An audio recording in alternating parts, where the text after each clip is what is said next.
արտաքին հետախուզական ծառայությունը կոնկրետ հայտարարություն է հրապարակել, ասել է կոնկրետ երկրի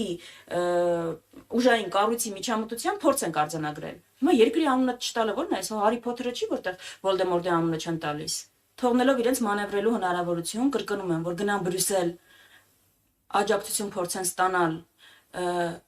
մատնանշելով, որ սպառնալիք կա Ռուսաստանից, գնան Ռուսաստան, աջակցություն փորձեն ստանալ, ասելով, որ չէ, այն հայտարարությունները, որ անում ենք, դա ձեր դեմ ուղղված չի։ Այսինքն, տեսնում ենք, որ որևէ հարցում, սկսած ներքաղաքականից մինչև արտաքին քաղաքականություն, չկա սկզբունքայնություն, չկա հետևողականություն, կա խաբել։ Միայն խաբել, չեն տալիս, որպեսզի չլինի որևէ կոնկրետություն, չեն տալիս, որպեսզի այն, եթե ուղիղ մատնանշեն, բնական է, որ դրան պիտի լինի հակազդեցություն։ Այսինքն արձագանք պիտի լինի, հակազդեցությունը սխալ բառ է, արձագանք պիտի լինի։ Գիտեք, երբ որ մարդը պարտվում է, երբ որ մարդու քաղաքական գծի կամ նրա քաղաքական ուժի քաղաքականության հետևանքը հազարավոր զոհերն են լինում, վիրավորները, անհետ կորածները, գերեվարվածները, տարածքային կորուստները,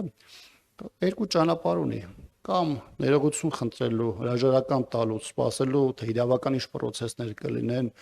իր այս կամ այն գործողության հետ կապված, կամ անարդյունք պայքարելու, փորձելու ցույց տալ, որ ինքը ստեղծված իրողությունների եւ ողբերգության շղթայի հետ որևէ առնչություն չունի։